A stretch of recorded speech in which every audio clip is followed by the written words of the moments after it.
Hey, my name is Brian Christensen. I'm a Master's of Athletic Training grad student at Texas Lutheran, and I'm going to go over a article on ultrasound modality.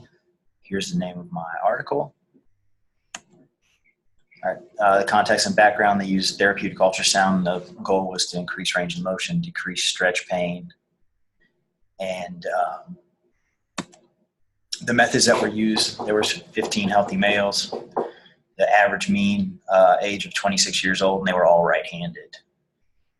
The muscle group that they tested was the trapezius muscle, and they had a lateral flexion of the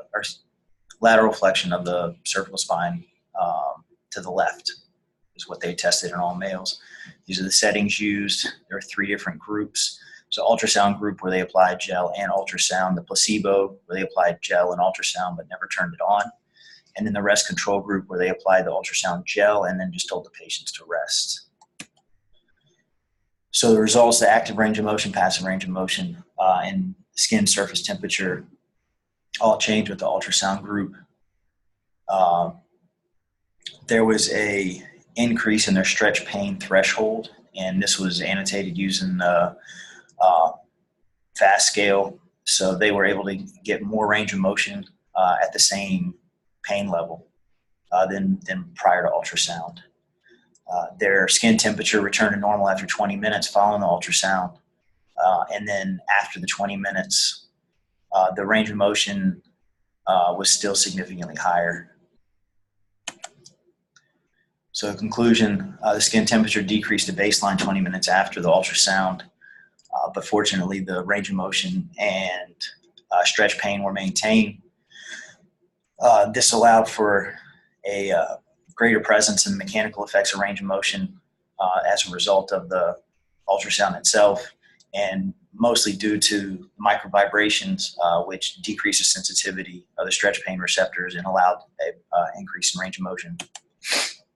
Clinical application with ultrasound combined with therapeutic exercises shows favorable outcome. Use of one modality on its own doesn't necessarily yield the results that we want, but if you combine the two, you're really able to achieve the results that you're looking for, and then something that's a little bit more lasting. So one of the critiques is they only used healthy subjects. I think the fact that they used males is irrelevant.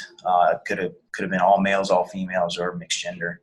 But the fact that everybody was healthy kind of made it a little one-sided. I'd like to see in future studies using individuals with different injuries that would otherwise limit range of motion, whether it be scar tissue buildup or an injury itself, post-op, etc., and then see if you could get the same effects.